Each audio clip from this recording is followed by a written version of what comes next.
podcast del arriero. Estamos hoy miércoles, este es un arriero de miércoles, no de jueves como siempre, porque estamos aprovechando que hay un espacio vacío y además alguno de nuestros invitados no podía estar el día de mañana, entonces dijimos adelantemos el programa. Día movido, declaraciones de Salomón Lerner, que luego él de alguna manera emitió una nota de prensa diciendo que no es que está de acuerdo con una amnistía general para quienes han violado derechos humanos o quienes hayan cometido crímenes como Sendero Luminoso, pero las declaraciones que dio en la mañana en el programa de Beto Ortiz han generado un enorme malestar y una nueva campaña de sectores de la derecha contra gente como él. Ya hemos tenido anteriormente el tema del Lynch. El tema de Movadef va a seguir dando que hablar. Vamos a seguramente tratar el tema en el siguiente bloque del programa. Y hoy día tenemos tres invitados. Tenemos una primera invitada que es miembro del colectivo organizador de la Marcha de las Putas, Ana Lucía Álvarez, que ya está con nosotros. Buenas noches, Ana Lucía. Buenas noches, ¿qué tal? Pero también tenemos en los siguientes bloques dos invitados.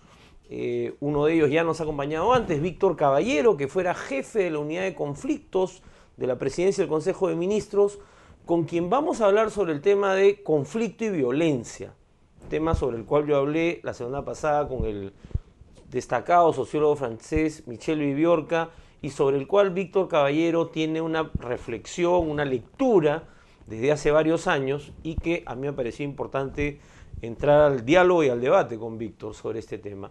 Y vamos a tener un tercer invitado que es Ponciano del Pino, con quien un destacado investigador de los hechos que ocurrieron en el Perú durante el conflicto armado interno en Ayacucho, que ha trabajado el tema de Uchurajá y el tema del río Purímac, y con él vamos a conversar sobre el rol que jugaron los comités de autodefensa en la guerra contra Sendero Luminoso, en particular en el BRAE, a propósito de la muerte del fundador y líder histórico de los autodefensas del BRAE, Antonio Cárdenas.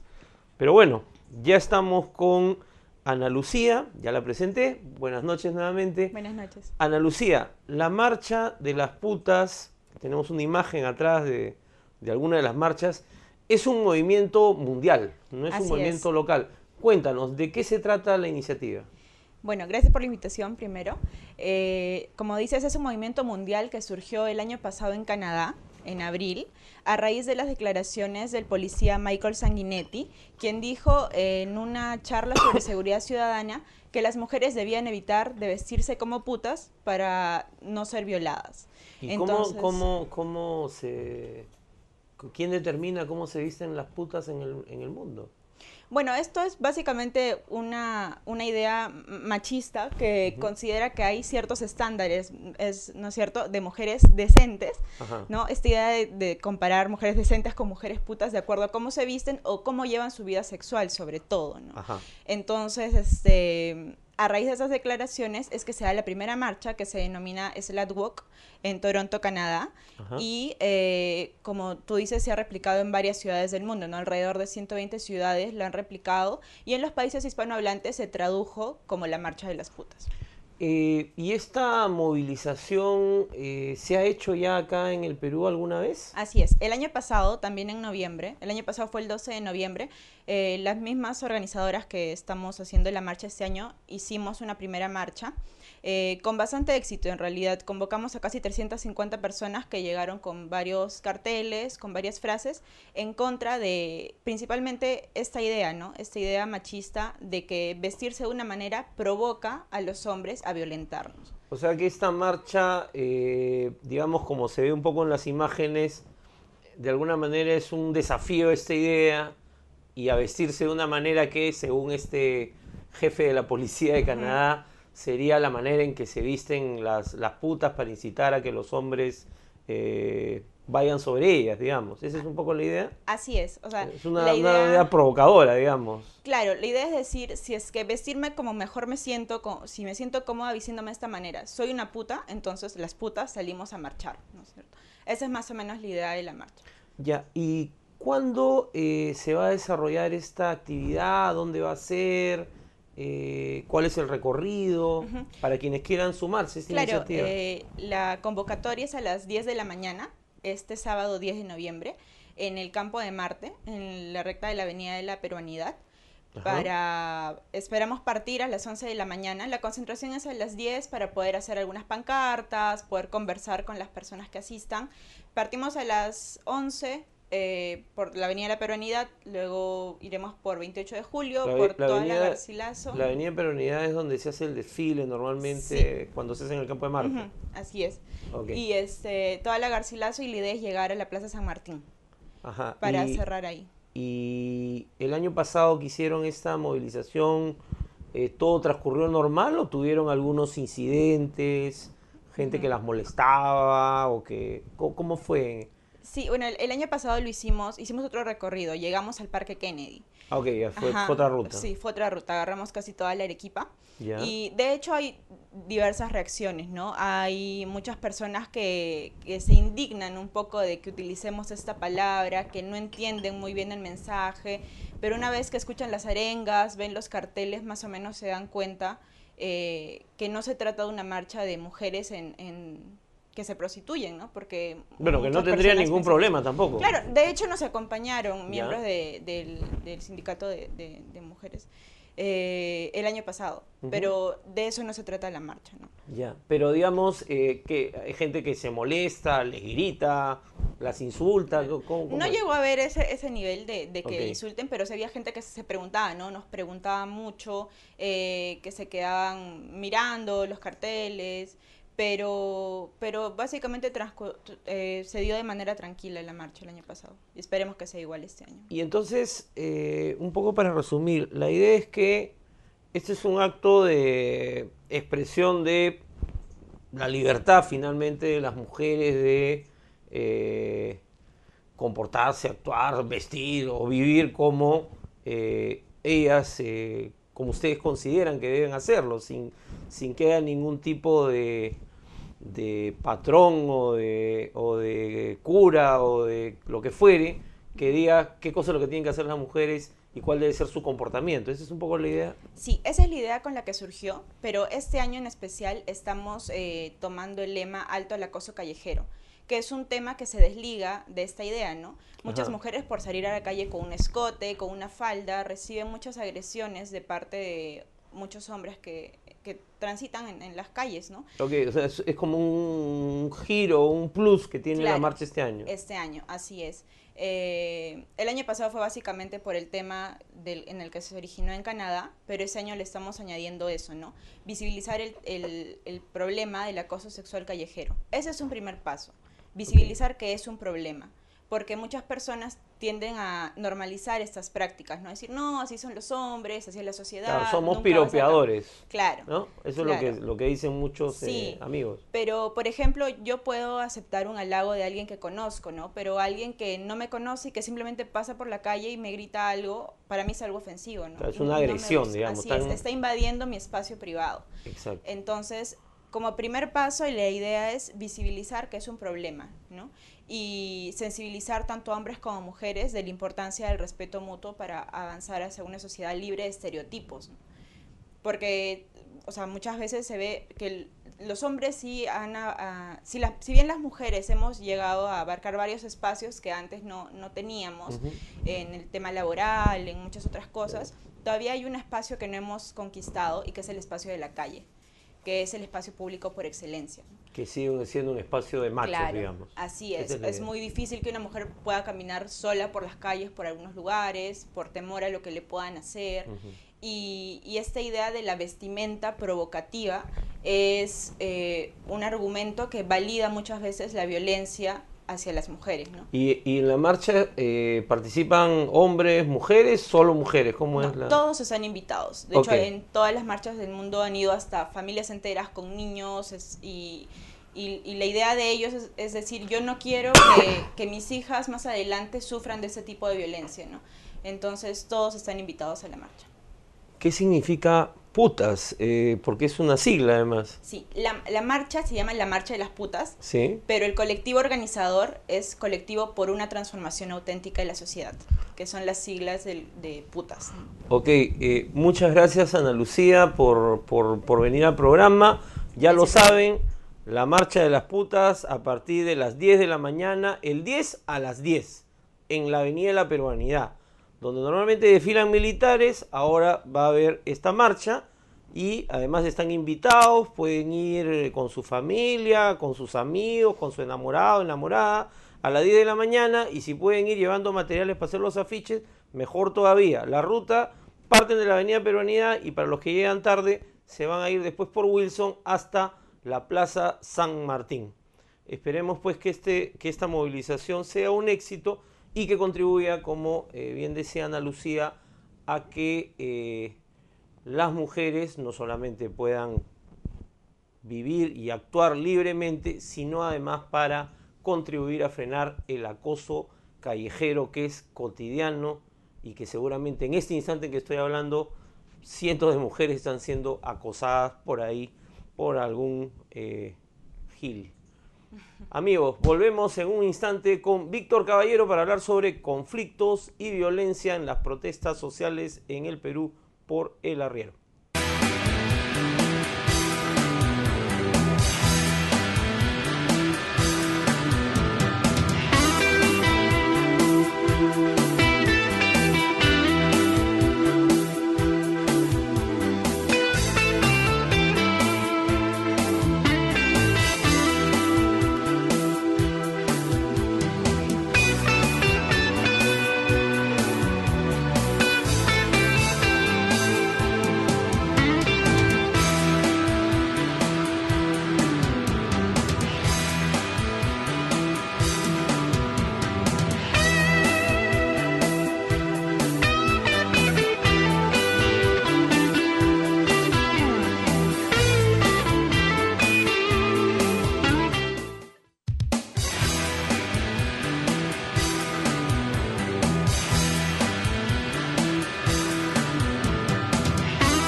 Amigos y amigas, estamos de vuelta en el arriero y tengo el gusto de presentar a un buen amigo, Víctor Caballero, sociólogo, ex jefe de la unidad de conflictos. Víctor, buenas noches. Buenas noches, Javier, gracias por la invitación.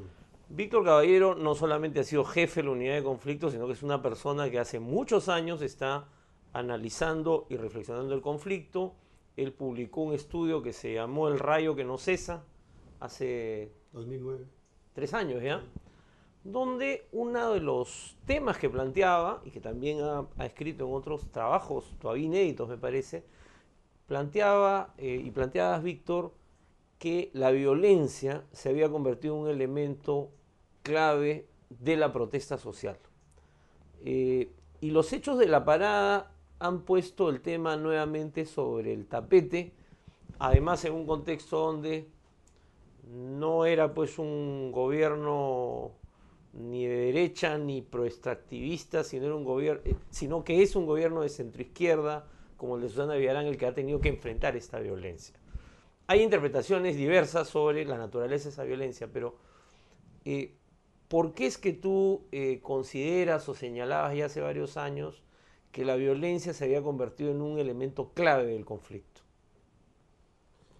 Bueno, hay demasiados casos que me hicieron reflexionar de que la violencia se había convertido en un instrumento bastante eficaz para cambiar y modificar escenarios políticos, ¿no? Con lo cual aparecía el instrumento violencia como el principal instrumento para modificar correlaciones, para cambiar escenarios políticos. Y poco a poco la violencia, el instrumento violencia se comienza a autonomizar del conflicto mismo, ¿no?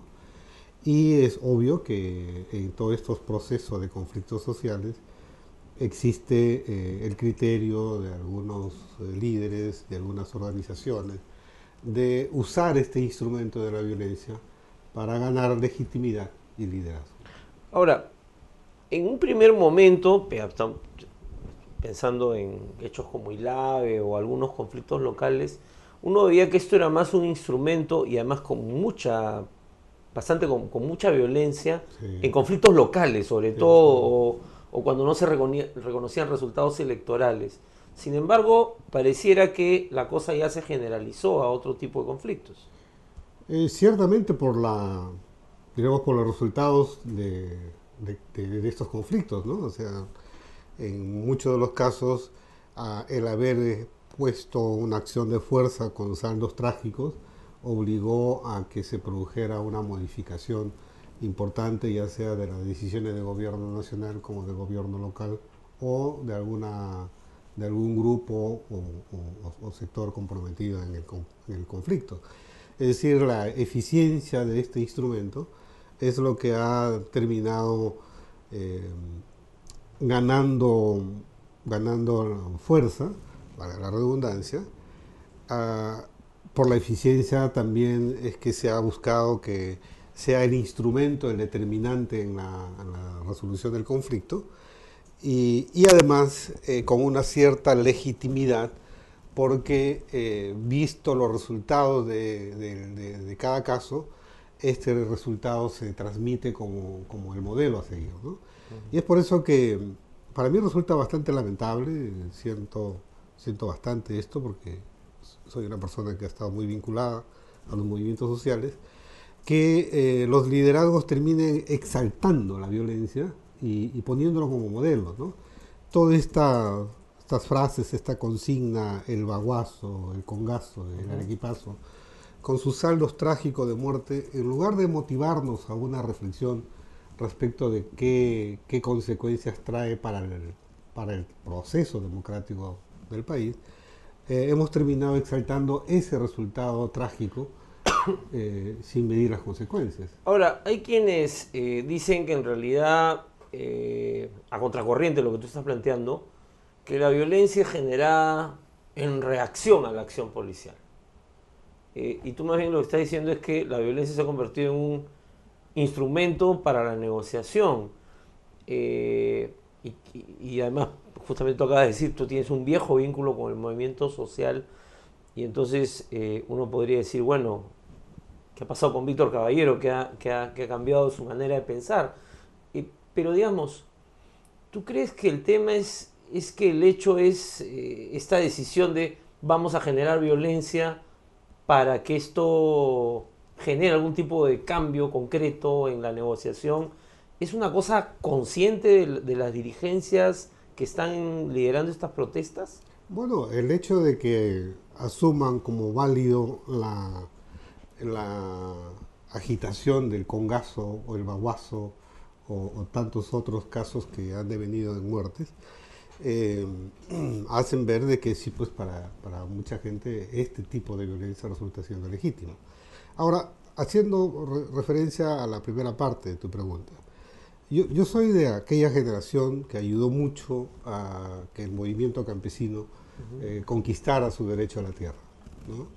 Y si uno revisa las grandes oleadas de lucha por la tierra, sobre todo de la década del 70 y del 80, para no ir más allá, los resultados trágicos, los números de víctimas que se generaron en ese gran movimiento campesino, no tiene punto de comparación con lo que vivimos actualmente. O sea, eran cifras no llegaban a los 3 dígitos, no llegaron en 15 o 20 años, ¿no? Claro, en el caso de Puno no hubo un solo muerto. En el proceso de reestructuración de tierras. Y en todo el movimiento de la década del 70 no pasaron de 9 las víctimas o 10 las víctimas que se produjeron en esta gran lucha democrática campesina.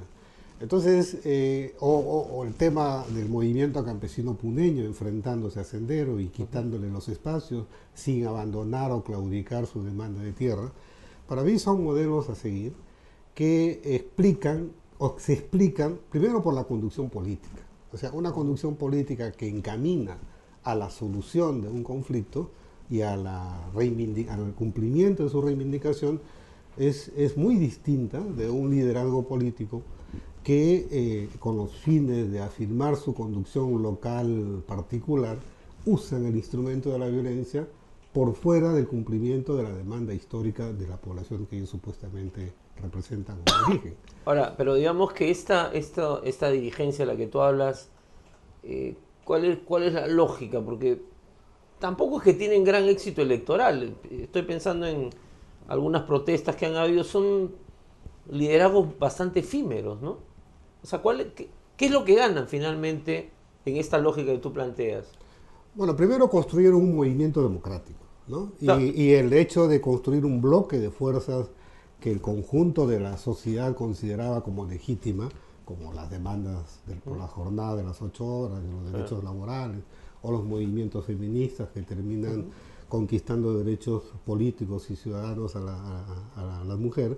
Este tipo de acciones que se hicieron en la década del 70 por la reforma agraria y la entrega de tierras a las comunidades, generaron un movimiento de simpatía nacional y mundial muy grande. ¿Por qué? Porque había un bloque de fuerzas. No es solamente una demanda específica de un dirigente o de un partido o de una agrupación. Era una demanda histórica que la población se sentía identificada con eso. Yo creo que eso ahora no existe. Yo creo que los movimientos los conflictos de la manera como se han desarrollado en el país con este saldo de violencia y muertes, no ha terminado por configurar un movimiento que convoque a otras fuerzas, que convoque a otros sectores de la sociedad, que construya un bloque con los cuales se avance a una profunda transformación democrática del país. Por el contrario, lo que ha habido con este proceso de violencia, sobre todo a partir de Ilave, que es el inicio, ¿no? Es la constitución de grupos que se afirman en el liderazgo local a partir de la confrontación con la autoridad local o con el otro grupo. Y son autorreferenciales. Son entonces, autorreferenciales, ¿no? También, exactamente. Ahora, sin embargo, sí existen demandas. O sea, no es que la gente se moviliza nomás porque hay un dirigente que tiene un interés particular. A veces primero está la demanda de la gente. ¿Cómo es eso? O sea, ahí yo veo que hay fractura. ¿Ya? Yo creo que la población que realmente está interesada en que se resuelvan sus problemas y que se moviliza y protesta y hace sus manifestaciones y usa también la movilización como una forma de resolver sus demandas, busca el consenso y busca el acuerdo. Yo no he visto en la experiencia, salvo algunos casos específicos, en la experiencia que he tenido en estos 8 o 10 años de gestionar conflictos, que la población busque solo el conflicto y no el consenso. Que la población busque el no diálogo. Por el contrario, yo sí he visto y he sido partícipe de muchos procesos de negociación previo a un conflicto, a una demanda, a una protesta, justa o injusta, pero que finalmente terminaban en la necesidad de entablar el diálogo. Bueno, porque el costo de la protesta lo carga la población, ¿no? Carga la población, y por eso es que la población estaba más interesada en dialogar y en buscar una solución. Claro, a veces esta solución demora en su tramitación, pero por ejemplo para mí, de la experiencia que tengo, iniciado un conflicto, si se logra que las partes se sientan a dialogar, ya el conflicto está resuelto en un 50%. O sea, ya se avanzó un 50%. Y de ahí para adelante ya son todos estos mecanismos para poder llegar a soluciones, a compromisos estables, ¿no? Muchas veces te dicen, si está presente el Ejecutivo ahí, yo necesito para esto una resolución ministerial o un decreto supremo. O si es un asunto entre privados, te dice yo requiero un acuerdo firmado. Ahora, digamos, lo que estás planteando cuando tú dices, cuando ya se sientan a la mesa y el 50% está solucionado, sería quizás la diferencia entre dos conflictos que tú has conocido bien en tu paso por la unidad de conflictos, que serían Conga y Espinar. No sé, o sea, en Espinar hay un diálogo y en Conga... No, también en Majás, ¿no? ¿No? También o sea, en Majás. Ahora, ¿qué es lo que hace que se pueda llegar al diálogo finalmente? O sea, toda la carga está del lado de la dirigencia, tú has estado del otro lado, digamos, ¿no? En el Estado, ¿no? O sea, ¿cuál es la limitación, o te lo planteo de otra manera, cuál es la limitación del Estado para sentarse a la mesa en algunos casos? Yo creo que eso depende mucho del tema a discutir, ¿no? De la agenda a discutir. Y creo que ahí hay una responsabilidad compartida, ¿no? Si uno se sienta, acepta una agenda de discusión del cual tú sabes muy bien que es imposible llegar a acuerdo, les estás engañando al otro lado o al otro.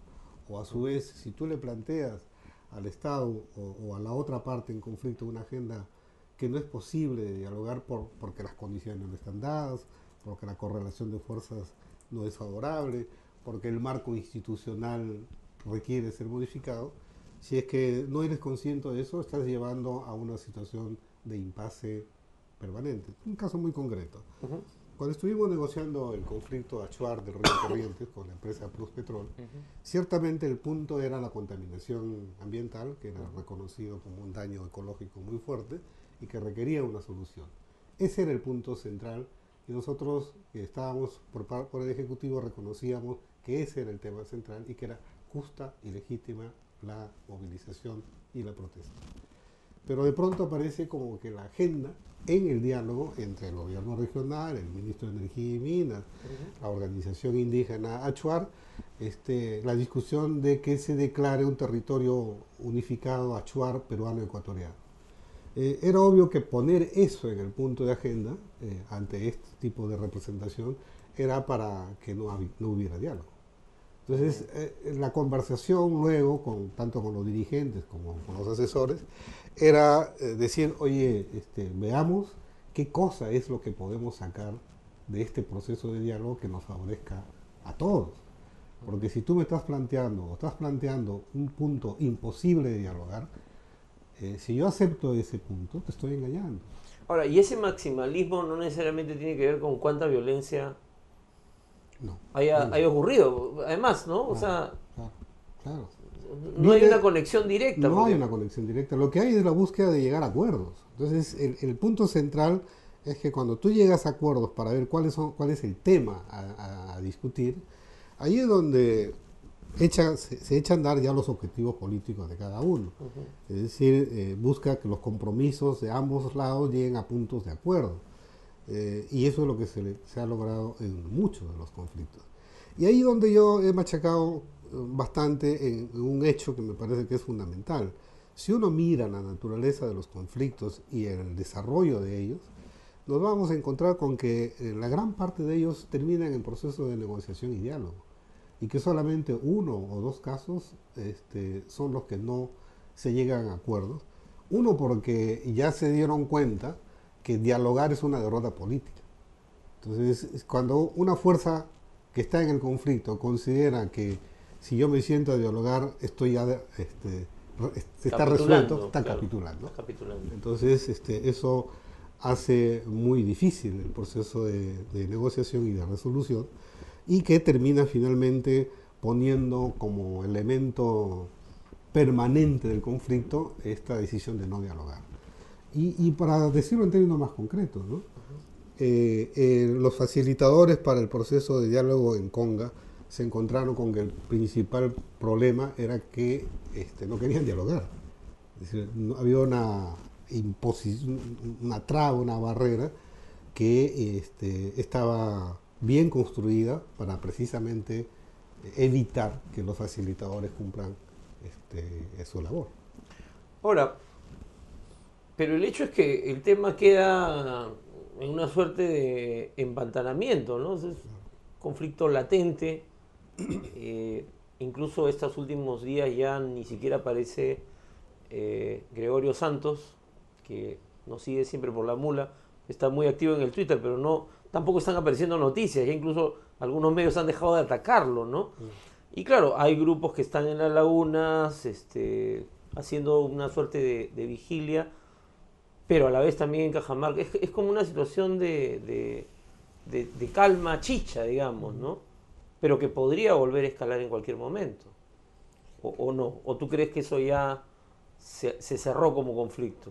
Yo, desde que vi y trabajé el tema, esto lo trabajo desde agosto, que me encargan iniciar los procesos de diálogo en Cajamarca con la empresa, con el gobierno regional.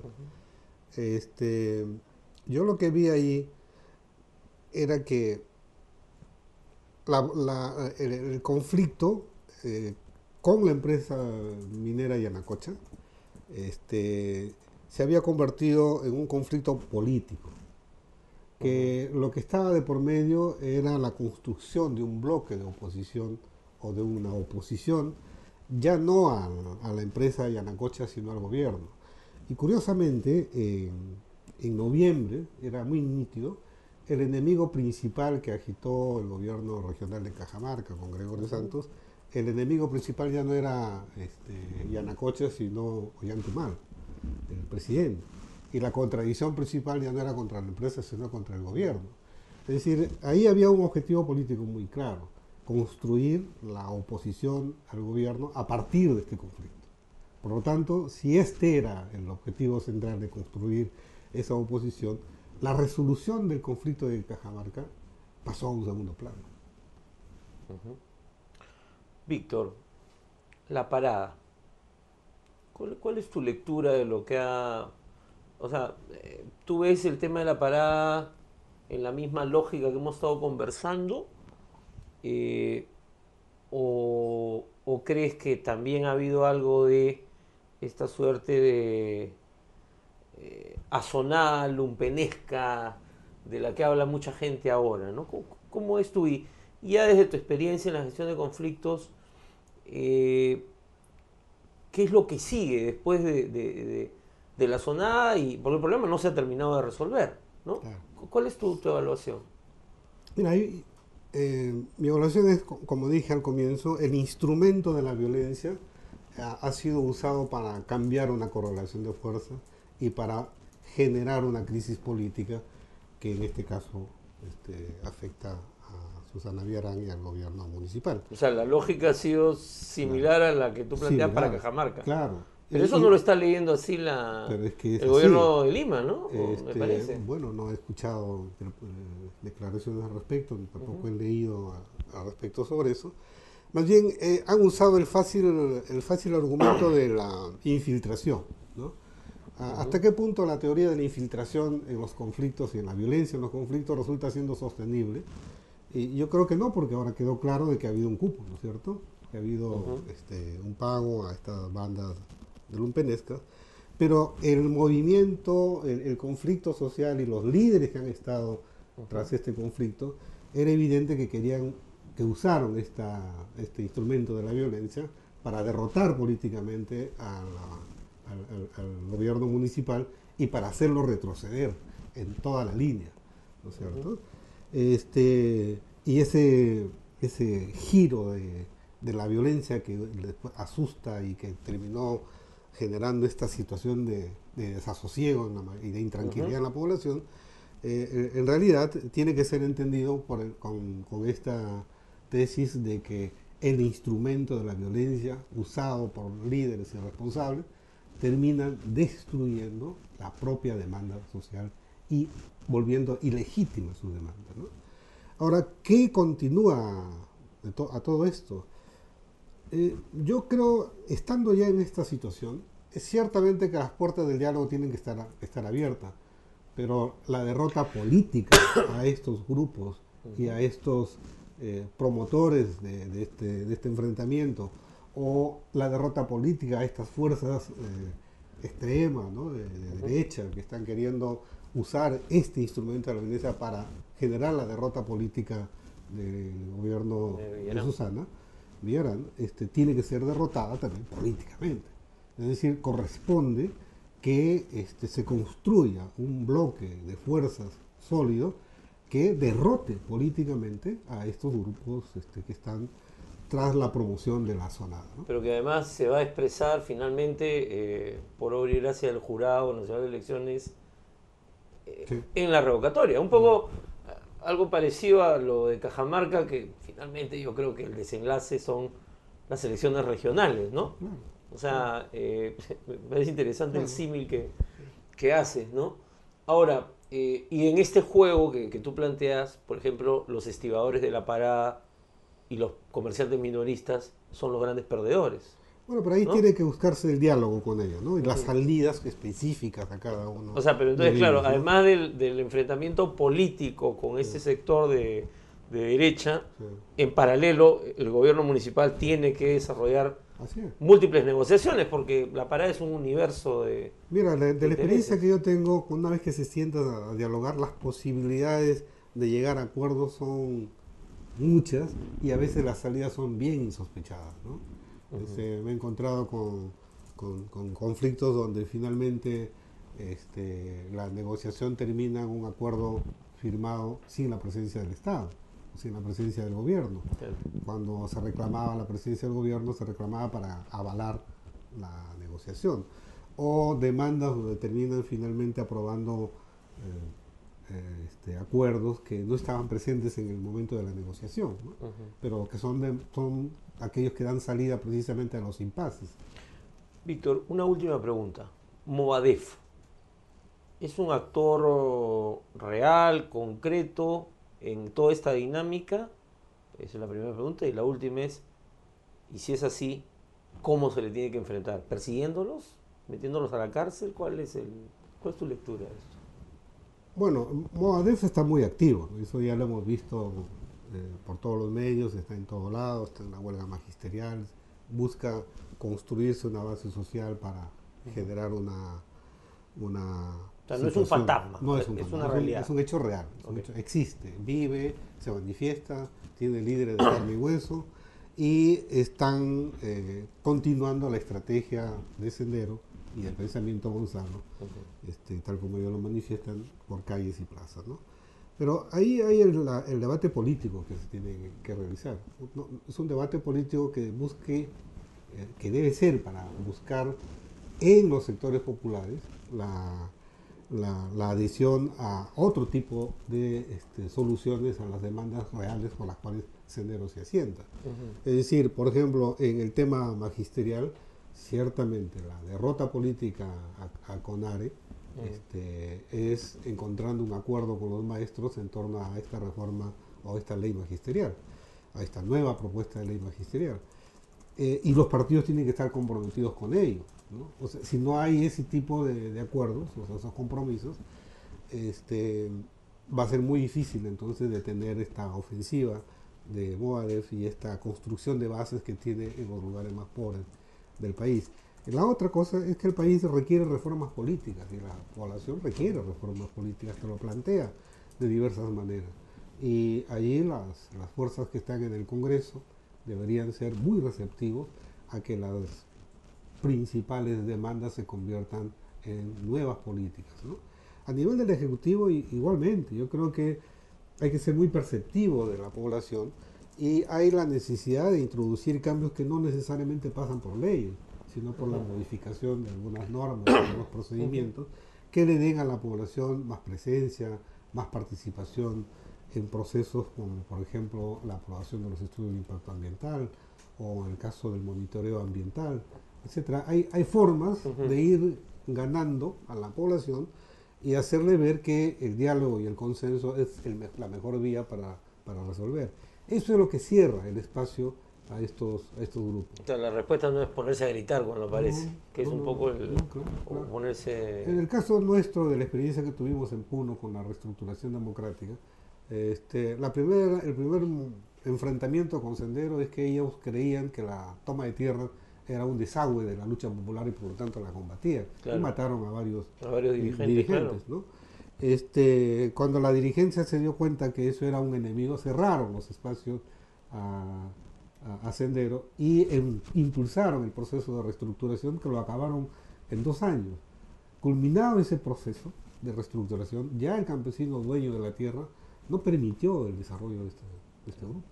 Entonces, el hecho de que la población vea que puede conquistar derechos y el hecho también que el gobierno o los gobiernos de ese entonces encontraron de que esos derechos no afectaban la gobernabilidad del país, posibilitó esta derrota política, ¿no? Que diferente a lo que pasó en Ayacucho, donde la derrota fue política y militar. Claro, ¿no? Fue otro tipo. Fue otro tipo. Bueno, Víctor, muchísimas gracias. Estaba pendiente esta conversación Sí. hace un buen tiempo. Amigos y amigas, ha sido Víctor Caballero, sociólogo, ex jefe de la unidad de conflictos, con quien hemos analizado el conflicto y la violencia, y ha sido interesante porque además enlaza con algo que voy a conversar con Ponciano del Pino, también comparando con lo que fue la experiencia política y de conflicto que vivió el Perú en la década de los 80.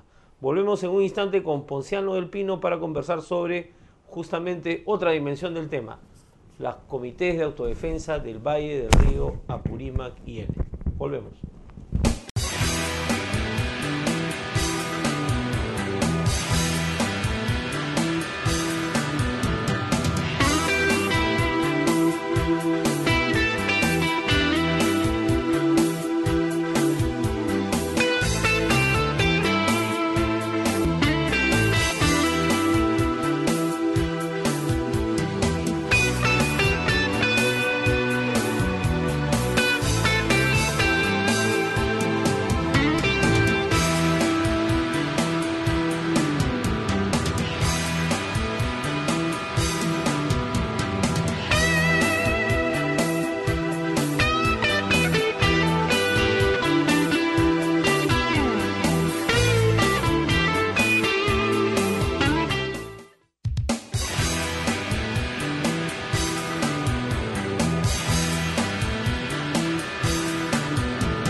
amigos y amigas? Estamos nuevamente en El Arriero, hoy miércoles, nos hemos movido un día de fecha, y ya está con nosotros Ponciano del Pino, historiador de la Universidad Nacional San Cristóbal de Huamanga, con estudios de posgrado en la Universidad de Wisconsin. Buenas noches, Ponciano. ¿Cómo estás? Ponciano, he invitado a Ponciano del Pino al programa a propósito de un hecho reciente que sorprendió a muchos, que ha sido la muerte de Antonio Cárdenas. Antonio Cárdenas, seguramente yo pronuncio ese nombre y nadie sabe de quién estoy hablando. Antonio Cárdenas es considerado el fundador de las autodefensas del Valle del Río Apurímac y su entierro ha sido multitudinario en el BRAE hace unos días. Entonces, Ponciano, tú has trabajado el tema del BRAE, de la historia de esta organización que se crea para enfrentar a Sendero Luminoso, además de otros temas, ¿no? ¿Cómo fue ese proceso por el cual la población campesina se organiza para enfrentar a Sendero Luminoso? ¿Fue algo autónomo o fue algo que vino impuesto desde el Estado? Bueno, hay distintas respuestas, ¿no? Distintas formas de respuestas que se dan desde bien temprano, desde el 83 propiamente, a 3 años de iniciado el conflicto. Hay iniciativas mucho más autónomas, hay otras en el que la intervención de las Fuerzas Armadas, a veces de manera coactiva, impulsan, pero en general para poder entender los comités de autodefensa como una respuesta que movilizó miles de campesinos, no se explica solo por una propuesta de coacción ejercida por las Fuerzas Armadas, ¿no? Tiene que haber mucha iniciativa, mucha voluntad que permitió justamente esa movilización tan grande de cientos y miles de campesinos a lo largo no solo de la sierra de Ayacucho y la selva, sino en otras regiones, o sea, la selva central, Junín, Huancavelica, que se extendió a partir de 1983 hacia adelante, ¿no? Entonces hay distintos momentos de cómo se va configurando la respuesta campesina a partir de estos comités de autodefensa. Ahora, yo recuerdo en aquellos años que, claro, la primera interpretación, en particular desde sectores de izquierda o la intelectualidad de izquierda que seguía el conflicto, era: esto es una imposición del ejército, a partir además de experiencias similares en Guatemala, ¿no? Y había la lógica de decir, bueno, era un ejército de ocupación. Y, no sé, tengo la impresión que no se veía una dimensión que cuando uno ha trabajado ahí en la zona o la ha estudiado, o cualquiera que ha vivido en la sierra o en el campo lo puede saber, que es que prácticamente todo campesino sirve en el ejército y se siente parte de él, ¿no? Algo de eso fue lo que permitió ese enlace entre ejército y población campesina, esa experiencia de pasar por el servicio. Ahí, en parte sí, digamos, retomando un poco lo que señalas, sí hubo una imagen prejuiciosa desde un principio de pensar en sus símiles de las patrullas de autodefensa tipo Guatemala o lo que conocemos ahora de Colombia, ¿no es cierto? Pero entendiendo ahora mucho mejor que en los 90s la naturaleza de la guerra, de cómo se vivió, la complejidad que condensa esa experiencia es que pues la guerra involucró activamente a la población de estas comunidades y en un momento muchos de ellos probablemente fueron miembros activos de Sendero Luminoso, que luego se cambia, que es el caso de Antonio Cárdenas, ¿no? Él fue miembro de Sendero Luminoso en un primer momento y luego, pero eso es una historia tan extendida ahora. De muchos pobladores de la zona. Claro, eso no se conocía muy bien, entonces eso nos conflictuaba en nuestra evaluación cuando trabajábamos estos temas, y ahora eso ya casi se conoce con mucho más casos, con mucho más profundidad. Pero en relación al vínculo de poblaciones campesinas con el Estado a través del servicio militar, sí hay una tradición, hay una trayectoria histórica larga que viene del siglo XIX hasta la actualidad, en el que el servicio militar es un puente de acceso a ciudadanía, que es una paradoja para... si lo piensas desde un sentido moderno de ciudadanía, ¿no? Pero por otro lado, también hay una tradición larga de articulación de estas poblaciones al Estado. Entonces hay lo que le llamo una necesidad, una búsqueda de gobierno históricamente que está tan condensada en toda una cultura política desde el campo. Entonces también había un vínculo fuerte de un sentido de Estado, un sentido de pertenencia, ¿no? Que va a contrastar con objetivos de derrota del Estado, de destrucción del Estado, que es una paradoja para estas poblaciones. Claro, de alguna manera, cuando uno logra entender o comprender o aproximarse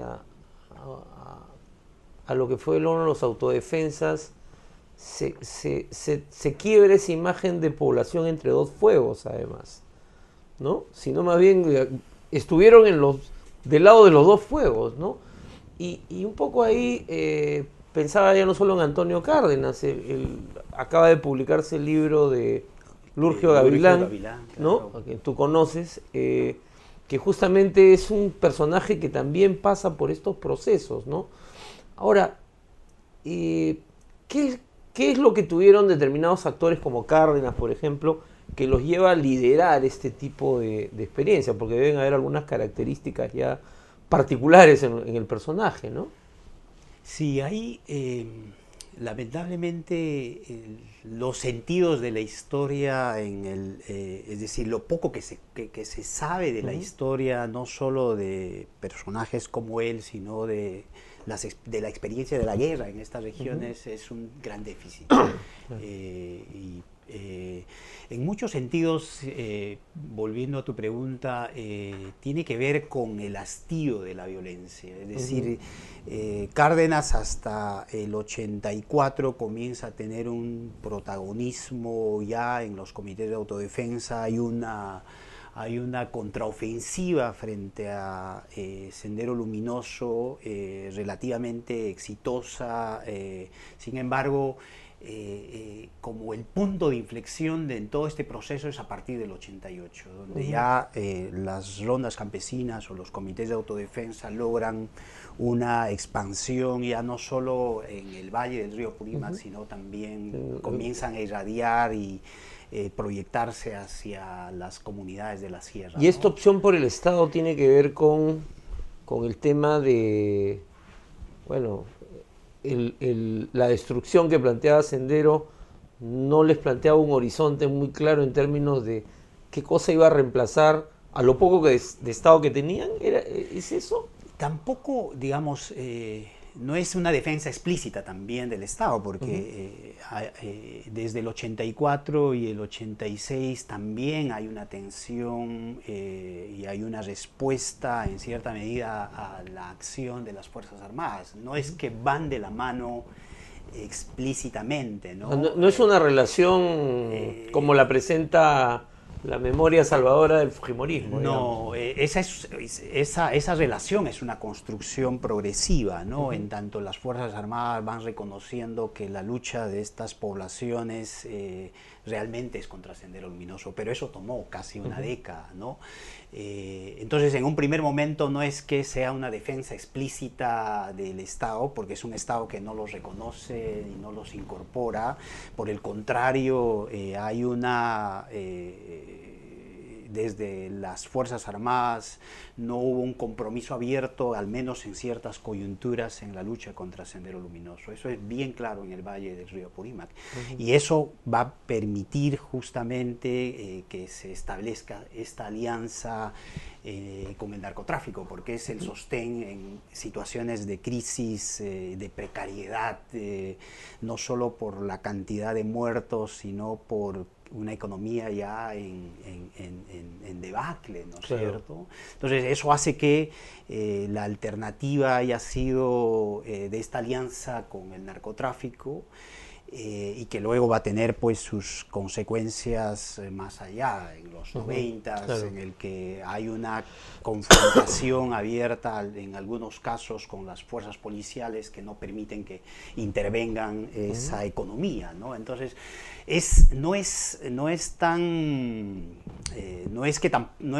son procesos bien definidos en relación al Estado, sino son procesos que se han ido constituyendo en los 80s y 90s. No es una realidad binaria, ni blanco y negro. Sí, Ahora, Ponciano, nos está yendo ahí el tiempo, pero siempre ha habido una gran dificultad, por ejemplo, desde el movimiento de derechos humanos, y yo recuerdo la audiencia de los comités de autodefensa que generó un nivel de tensión al interior de la Comisión de la Verdad impresionante, porque era cómo les damos voz a estos actores que habían cometido también violaciones a los derechos humanos.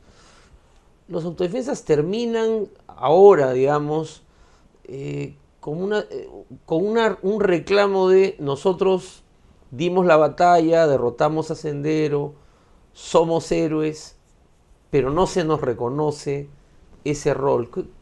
¿Cómo se explica esto? Sí, ahí por un lado te decía esta falta, esta ausencia de sentido de la historia, pero también esta ausencia de valor o de valoración de esa historia, ¿no? Que se enmarca en algo mucho más grande, que es este déficit de reconocimiento de las memorias y la historia de estos actores que tuvieron un protagonismo en la derrota de Sendero Luminoso. Y ahí es tanto desde el Estado como desde la sociedad civil, ¿no? Y desde el Estado no hay políticas públicas de memoria que trabajen, que elaboren. Los cuadernos escolares, los textos escolares no mencionan el papel de los comités de autodefensa, por ejemplo, ¿no? Entonces, desde la instancia del Estado no hay un reconocimiento ni eventos públicos de conmemoración, ¿no? Y desde la sociedad civil,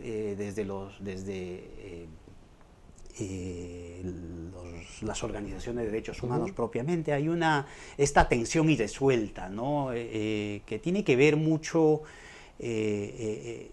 cómo no solo las organizaciones, sino la Comisión de la Verdad son pues propuestas como le llaman, víctimas céntricas, ¿no? Y entonces, en tanto son, digamos, un paradigma de aproximación a una realidad desde las víctimas, es bien difícil desde esa perspectiva tener una posicionalidad frente a experiencias como los comités de autodefensa que pues, no lo ves como víctima, ¿no? O sea, y que además no se comportan como víctimas, exacto, aunque lo hayan sido también. Exacto. Entonces, es la posicionalidad en relación a la memoria desde las organizaciones de derechos humanos es a partir de las víctimas, ¿no? Entonces, ahí hay una tensión, en tanto, pues